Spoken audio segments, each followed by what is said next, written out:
Hey guys, in today's video we will delve into an unbelievable story that seems straight out of a movie, a nun who almost died for 23 minutes, and after this encounter with the divine, reveals the shocking truth about the Serpent of Eden. You won't believe what she discovered. But before we start, leave a comment below saying which city you're from, and don't forget to subscribe to the channel so you don't miss any news. Let's go on this journey together. My name is Ithamar Baines, and for as long as I can remember, life in the Savannah, Georgia convent has been a haven of simplicity, prayer, and devotion. I grew up surrounded by the respectful silence of ancient halls and the comforting aroma of incense burning during morning prayers. My heart always pulsed in rhythm with the whispered prayers and the raised prayers, and even though I didn't fully understand, I felt that something greater was guiding me at every step. I remember, as if it were yesterday, the first time I was welcomed within these walls of faith. There was a mix of fear and hope in my eyes when I entered the church. The colorful lights shining through the stained glass windows reminded me that even in moments of darkness, there was beauty to be found. At that time, I would never have imagined that one day my own eyes would witness an experience that would challenge everything I thought about existence and the divine. My mornings were marked by a meticulous routine: prayer, reading sacred texts, and sometimes a brief moment of contemplation in the convent garden.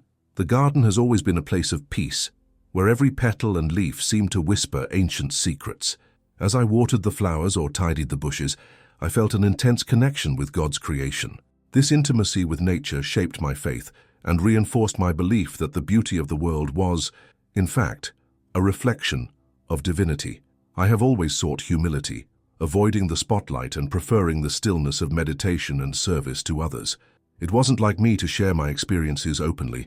My faith was manifested in small gestures, in silent prayers, and in the simplicity of each day lived.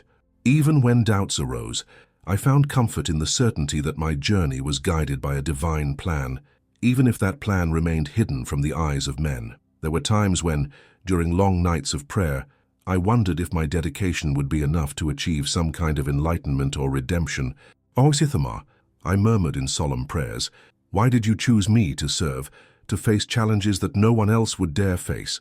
These doubts were common, but the answer always came in the form of an inexplicable peace, a feeling that, despite the uncertainties, I was exactly where I was supposed to be. During one of these nights, as the wind whispered through the stained glass windows of the chapel, I could hear an inner voice, soft and comforting, that said to me, "Trust, for everything is according to the divine plan." That message, although vague, echoed inside, becoming an anchor of faith in the midst of the emotional and spiritual storms that, in silence, always accompany the journey of those who dedicate themselves to the service of God.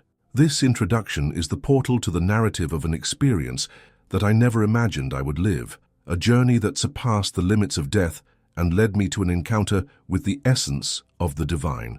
I don't consider myself a storyteller, nor someone who seeks notoriety with their revelations.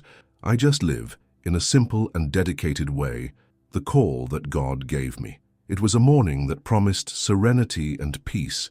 I found myself in the convent garden, in Savannah, Georgia, where each petal seemed to carry the fragrance of divine mysteries, and the murmur of the wind traced ancient songs. The sun rose gently over the horizon, dyeing the sky with golden and pink tones, while the gentle breeze swayed the leaves of the centuries-old trees that surrounded that refuge of faith. As he walked slowly among the meticulously tended flower beds and shrubs, he silently recited prayers he had learned since he was a child. "May the peace of God be with me," I murmured, feeling the heat of the sun on my face and the moisture of the earth beneath my feet. The environment enveloped me in a sacred embrace, where every sound and every smell seemed to conspire to calm the soul. Suddenly, while watering a small rose bush, I felt an intense pang in my chest. At first, I thought it was just a temporary pain, the result of a sudden effort, but within moments, that feeling turned into overwhelming agony, as if 1,000 invisible knives were piercing my heart. "Oh my God, what's going on?" I screamed, if only to myself. As the world around me began to spin out of control, my body began to weaken, and, in a mix of shock and despair, I tried to lean on a wooden fence, but my steps faltered. "Ithamar, resist," a voice echoed in my mind, perhaps the result of a survival instinct or a divine whisper trying to anchor me to life. But the pain was relentless, and the vision that had once been so clear began to distort into patches of color and shadow. I felt as if time had slowed down, each second dilated into an eternity of agony and confusion. My shaking hand still held the watering can, now lying at my side, as I struggled to maintain consciousness. "Joyce, please don't leave me," I thought desperately, as the darkness approached me like an inevitable cloak. The edges of my field of vision began to darken, and the feeling of warmth, which until then had been comforting, gave way to a biting cold, announcing the arrival of the unknown. My breathing became ragged, and life seemed to slowly slip like sand through my fingers. Every step he took was an internal battle, as the pain transformed into something almost transcendental. Suddenly everything became silence and darkness. My last perception of the garden, with its scents and colors, was like a distant echo before I was swallowed up by the absence of life. It was at that moment that everything stopped. My heart, which until then was beating hard, became completely silent, and I found myself suspended in a limbo between existence and oblivion. While he remained in that inert state, reality lost all coherence, and what seemed to be the end became a prelude to something he could never have imagined. It was in this vacuum of time and space that my consciousness began to travel to a territory beyond the physical, where the real and the imaginary became confused, setting the stage for encounters that would transform my faith and my very existence. In the blink of an eye, the darkness that enveloped me began to dissipate, giving way to an intense and welcoming light. I didn't even know how to describe it. It wasn't a mere flash, but a living, pulsating luminosity that seemed to have a life of its own. I felt as if every particle of light embraced me with indescribable tenderness, gently leading me to a new level of existence. As my last perceptions of the physical world faded, I was enveloped by a feeling of absolute peace. It was as if, at that exact moment, all my pain and anguish had dissolved, replaced by a serenity I had never known before. Is this real?" I whispered, my voice as soft as the whisper of a breeze. But there was no verbal response, just a warm feeling that invaded every cell of my being. The feeling was almost like an awakening, where time was no longer relevant. Each moment stretched into an eternity of clarity, and curiously I could see beyond the limits of physical space. The colors, once simple and static, now danced in a mesmerizing ballet. Shades of blue, gold, and purple blended in harmony, creating a scene that defied any earthly explanation. As I advanced through that radiant environment, I heard a soft sound, like the tinkling of distant bells, that seemed to come from all around me. "Welcome, Ithamar," that sound seemed to say, an inner voice that was not even mine, but something greater, that resonated with the wisdom of the centuries. I don't know if it was an illusion caused by my mind on the edge of consciousness, but the feeling of being called by a benevolent entity was undeniable. I found myself in a kind of corridor of light, where every step was accompanied by a feeling of lightness and freedom. All around, translucent shapes appeared and disappeared, as if they were memories of ancient existences, inviting me to reflect on the immensity of the universe. In one of these moments, I felt as if I were floating, devoid of the weight that until then tied me to physical reality. "Fear not, Ithamar," a soft, comforting voice echoed, seeming to come from all directions at once. It was as if the very air was imbued with compassion. I could discern that this voice, which was not limited to words, carried with it the promise of unconditional love. I let myself be enveloped by that feeling, allowing the light to not only guide me, but also heal the wounds that still lingered in my heart. Every moment in that dimension was full of details that surprised me. The feeling of being simultaneously part of something great and, at the same time, individual was overwhelming. It was as if I was at a threshold where the boundaries between self and the universe vanished, revealing the intrinsic connection of all things. I could perceive, amidst that spectacle of colors and sounds, the presence of an ancestral wisdom that permeated everything around me. As this new reality unfolded before my eyes, every sensation was intensified, and I understood that I was undergoing a transformation that went beyond mere physical experience. I was being spiritually reconstituted, ready to understand the secrets that waited beyond earthly life. At the height of that state of light and peace, I felt a singular presence approaching, distinct from all the others that had surrounded me.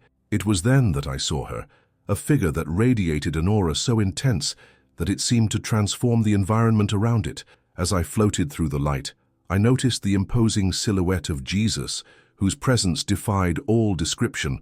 His eyes, deep and serene, reflected eternity, and his expression overflowed with compassion that immediately enveloped me. "Fear not, Ithamar." His voice, at once soft and powerful, resonated within my being like a heavenly song. Each word seemed to carry the wisdom of the ages and the promise of revealed truth. I tried to respond, my voice choked with emotion. "Lord, is it really you? How can I comprehend such glory?" He smiled, a gesture that exuded comfort and tenderness, and he moved even closer, making the distance between the divine and the human disappear. Beside him, the light seemed to intensify, as if every particle was in awe of his presence. Jesus reached out his hand, and in that touch I felt a wave of peace invade all of my insides. "Ithamar, I was sent to show you truths that surpass human understanding. Today your heart will be opened to understand the mysteries of Eden and the true nature of the evil that hides in the essence of rebellion." As I spoke, the dimension I found myself in seemed to transform. The colors around me became more vivid, and the harmonious sounds created a symphony that filled the space with a feeling of eternity. "Feel, my daughter, the love that permeates the entire universe," he continued, his voice soft but firm. "For this love is the basis on which all things were created." His eyes met mine, and in that instant, I felt that every doubt and fear I carried dissolved in the face of his infinite kindness. In the midst of that revelation, time seemed to expand, and every second became an eternal moment. "I know that your heart already carries burdens, doubts, and unanswered questions, but today I want you to understand that answers do not always come in words, but often in feelings and revelations that touch the soul," said Jesus, while his hand still rested on mine. His words were like seeds of light planted in previously barren soil, awakening an understanding that transcends conventional knowledge. I felt overwhelmed with a sense of acceptance, as if all my past mistakes and pain were, in that instant, washed away by his compassion. "I am with you, Ithamar. Every tear, every doubt, every sigh of yours is kept in my heart," he murmured, and I could hear the echo of these words reverberating throughout the dimension of light. The intimacy of the moment was such that, even without fully understanding what was happening, I felt an inexplicable and profound connection. As the encounter unfolded, I realized that this was not just a dialogue between me and a divine figure, but a call to transcend the limitations of the mortal world. Jesus led me to a new perspective, where divine love and truth intertwined, opening the way for the revelation of secrets that would transform my faith forever. As I followed the steps guided by the presence of Jesus, I found myself standing before a sparkling portal that seemed to open onto a world that surpassed all earthly understanding. That portal revealed what could only be described as the Garden of Eden, but not as imagined in ancient sacred texts. It was a vibrant vision, full of life and color, where every detail pulsed with primordial energy. As soon as I crossed the threshold, I was immediately enveloped by an atmosphere that exuded serenity and perfection. The trees stood majestically, with sturdy trunks and leaves that glowed as if bathed in an inner light. Its branches, laden with shining fruit, seemed to offer not only food, but also the knowledge of forgotten ages. I walked slowly, amazed, as the sounds around me turned into a gentle murmur of gratitude and harmony. "Ithamar, see how every being and every leaf sings the melody of creation," said Jesus, his voice echoing softly, almost like the whisper of a blessed wind. As we advanced, a crystal-clear river meandered across the land, reflecting a sky so deep blue that it seemed to house all the wisdom of the universe. The river not only flowed but danced, forming patterns that reminded me of the rhythms of the earth's own heart. On its banks, exotic flowers bloomed in profusion, displaying colors I could never imagine. But what took me most was the vision of the figure that, until then, I believed to be the incarnation of evil, the Serpent. However, in this Eden, she presented herself in a surprising way. Instead of being a sinister and repulsive creature, the serpent took the form of a celestial being, a cherub of light. Her body was slender and elegant, adorned with scales that glittered like precious stones, emitting a radiance that defied the shadows of imperfection. His eyes, filled with a mixture of wisdom and sadness, fixed themselves on me, and for a brief moment, I felt that they contained the entire mystery of the universe. "This is the true face of what we call Nachash," explained Jesus in a calm tone of voice. Before the fall, this being was a guardian of the divine throne, an emissary of light and knowledge whose beauty and splendor were corrupted by pride. As I listened to those words, the environment around me seemed to pulse with transformative energy. The vision of an Eden so real and palpable that it surpassed the limits of the human imagination made every fiber of my being vibrate with the revealed truth. It was as if I could, in that moment, touch the essence of creation, feel the vital force that unites all beings and all things. I watched, absorbed, as the cherub moved gracefully, almost in an ancient dance, illustrating the duality between divine wisdom and the fall that led him to rebellion. Her movements, delicate and full of grace, seemed to tell a story of love, pride, and loss, a narrative that resonated with the very melody of time. The setting of Eden was a visual symphony, the perfect harmony between light, color, and form, where the divine and the earthly met in an eternal embrace. Each element of that environment told a part of the story of how creation had been shaped and, in a certain way, corrupted. There, in the heart of that paradise, I understood that Eden was not just a place, but a state of being, a living reminder of the purity that had existed before all the fall. As the vision of Eden unfolded before me with unparalleled splendor, Jesus led me to a corner where the essence of that paradise revealed itself with renewed intensity. Approaching a small natural altar formed by stones carved by time, he stopped and fixed his tender gaze on the cherub that I had previously seen as the serpent. His presence emanated a mix of sadness and ancestral knowledge. "Ithamar, watch carefully," said Jesus, with his voice serene but full of authority that made the room vibrate. "This being you see is not merely a creature of darkness, but the true Nachash, a messenger of wisdom, a guardian of light, who was once honored on the divine throne." As he spoke, the cherub tilted his head, and for a brief moment, his eyes met mine. There was a depth of emotion in them, as if they carried the weight of eons. The being did not emit the hatred or evil that popular tradition suggested. Instead, there was a quiet melancholy, a silent remorse that touched me deeply. Before the fall, this being, who you know as Lucifer, was endowed with incomparable beauty and wisdom that illuminated the hearts of everyone around him, continued Jesus, while a gentle breeze caressed the environment as if time itself bowed before his words. He, in his grandeur, was conceived to be a guardian, a protector of the secrets of the universe. However, pride corrupted him and made him desire a position that never belonged to him. I felt my hands shake as I took in every word. The image of the cherub, adorned with scales that sparkled like precious stones, was a contrast to the narrative I had been taught my entire life. In a whisper, I tried to ask, "But Lord, how can something so beautiful become the source of so much deception and pain?" Jesus smiled sadly, and his eyes shone with a soft light. "Beauty alone is not enough to preserve the purity of the spirit." The Nachash fell because, at his core, he sought not just light, but worship. His desire to be worshipped as God led him to betray the original harmony, creating a fissure that extended throughout Eden and beyond. He was condemned not by his nature, but by his choice. As these words resonated within me, the cherub seemed to move slowly, as if in a gesture of reconciliation with its past.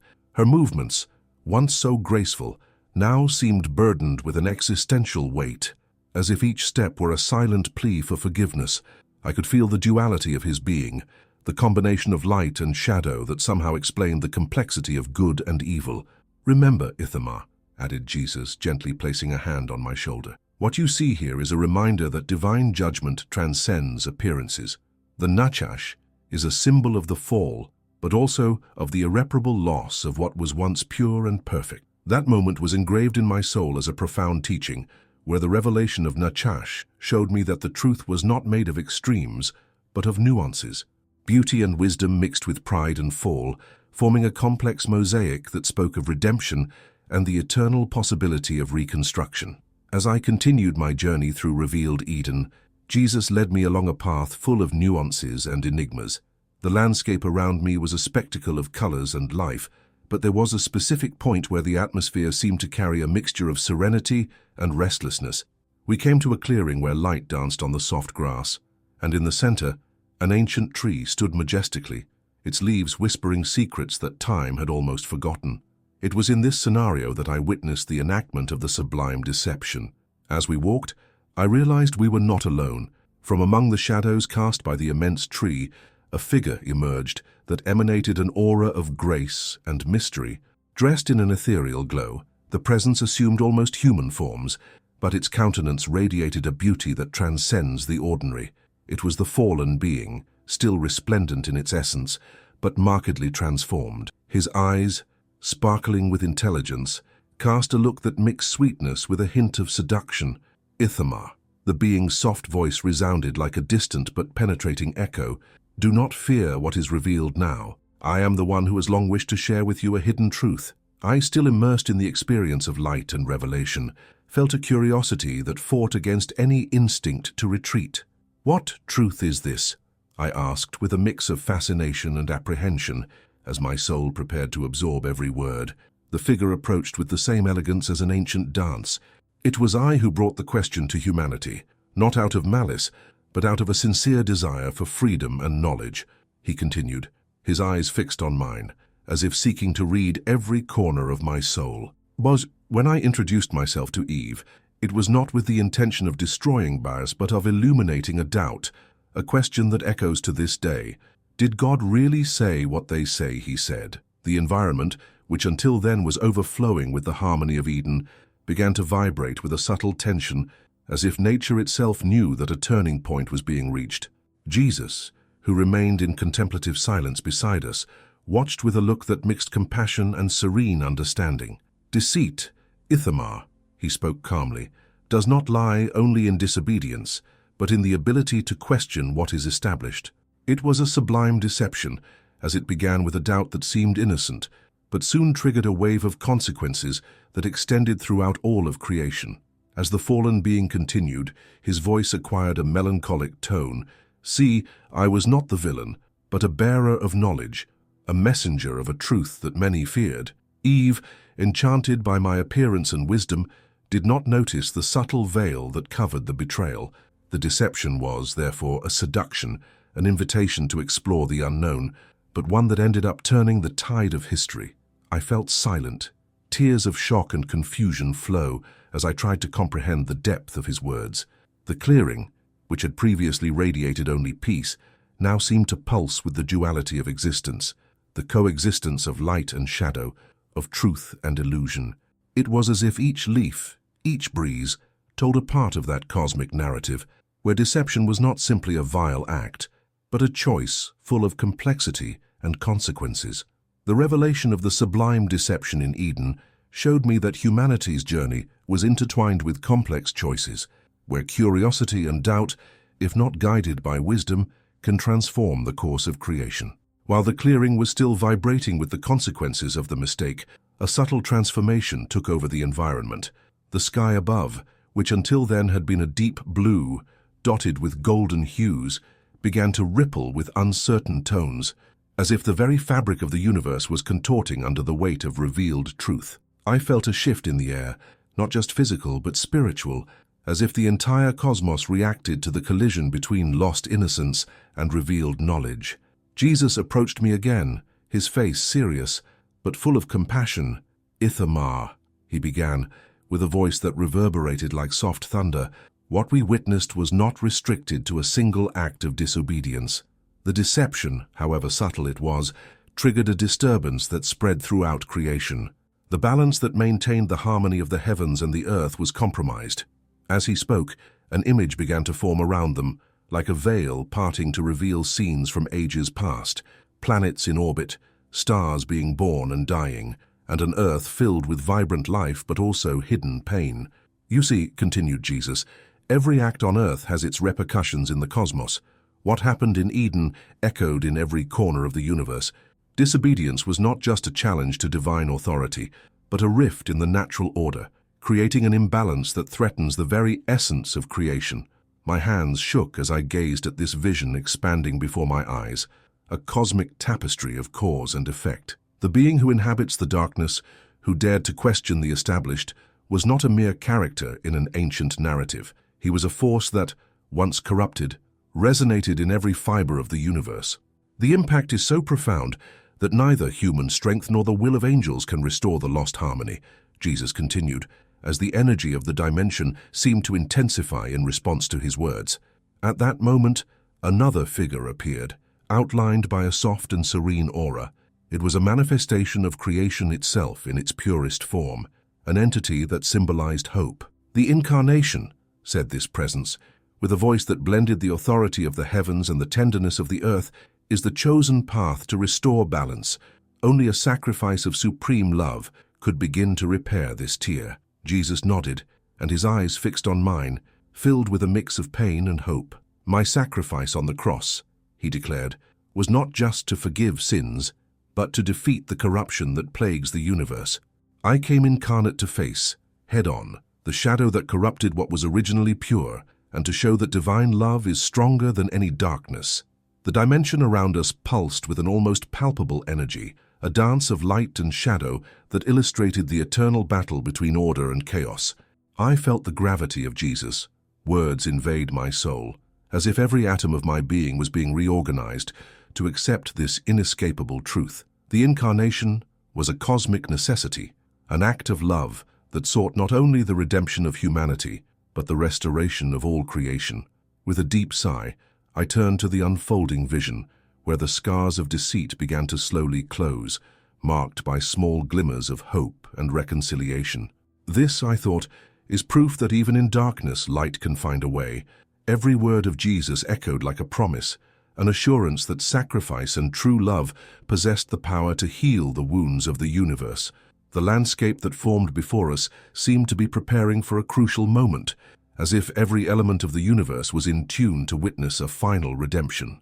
As the dimension continued to vibrate with the forces of restoration, Jesus began to share with me the narrative of the victory that transcends time and space, the victory that occurred on the cross. "Zoithama," he said with an intensity that made the air tremble.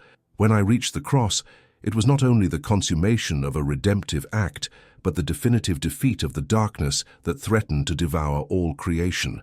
His words, filled with pain and glory, reverberated like an ancient song.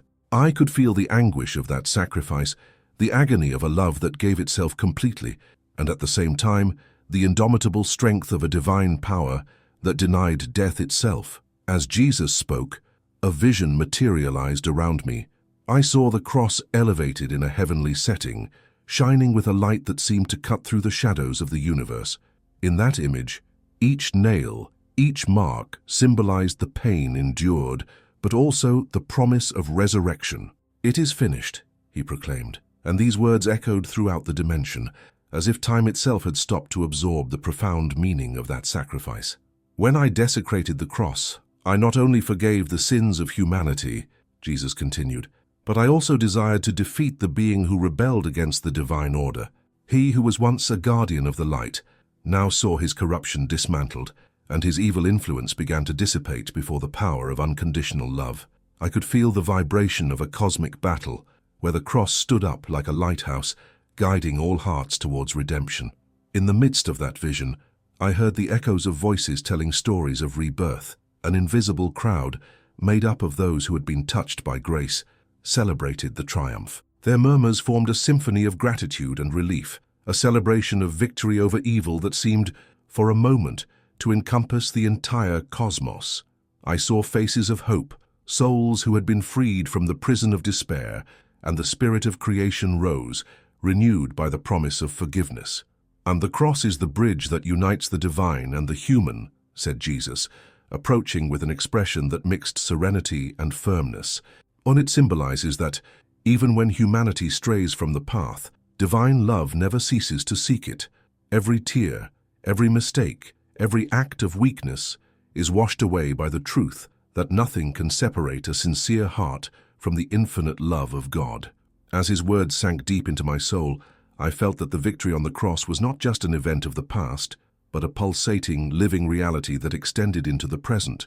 Christ's sacrifice not only restored order, but ushered in a new era of hope, in which the battle against evil would continue, but would no longer be fought alone. The cross, in its sublime victory, became a shield and a lamp for those who sought light. In the midst of this revelation, my emotions were mixed.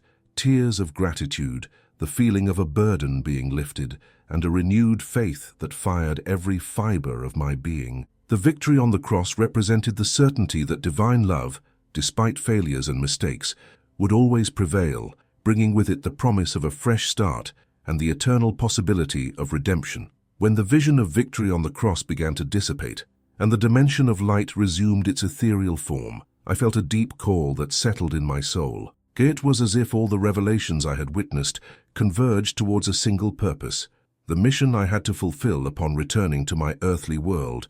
Jesus, with a look full of compassion and determination, approached one last time, conveying the urgency and importance of the task before me. "Ithamar," he said with a firm and serene voice, "what you lived and witnessed was not to be kept in the recesses of your memory.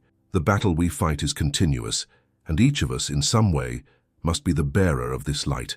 The cross not only sealed the forgiveness of sins, but established the spiritual battle that unfolds day after day in each human heart. As he spoke, the surrounding dimension transformed, revealing scenes that blended the everyday with the spiritual. In my mind, images appeared of people fighting internal shadows, of souls in conflict between temptation and redemption. The battle was not against flesh and blood, but against invisible forces, which manifested themselves in doubts, fears, and wrong choices. Every gesture of faith, every prayer whispered in the silence of the night, was a form of resistance against the collapse of divine order. "My mission, Lord, how can I, a simple nun, face such a challenge?" I asked, my voice trembling and full of restlessness. He smiled, and in that smile I saw the reflection of unshakable hope. "The real battle, my daughter, is not fought with swords or fiery words, but with acts of love and courage. Your experience, however extraordinary it may seem, is a reminder that we are all called to be vigilant, to discern the light amidst the darkness.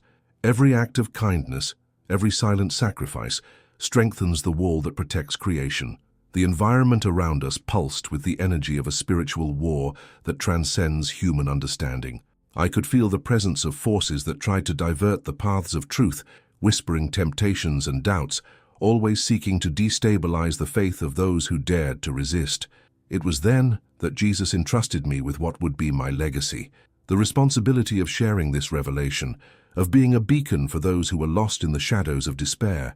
"Ithamar, your mission is not to convert or preach in large places, but to live and ascend with your example, light the path of others. Every meeting, every sincere conversation will be a step in the restoration of spiritual order. Remember, the battle is internal, but the impact is universal. You are a bearer of the divine flame that, once lit, will never go out." These words echoed in my mind as the dimensions slowly faded, bringing me back to the reality of the convent in Savannah.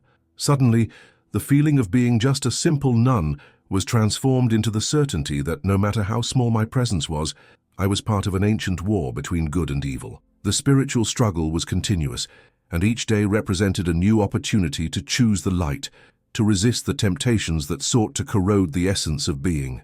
By opening my eyes to reality, I felt renewed and at the same time deeply aware of the responsibility I carried.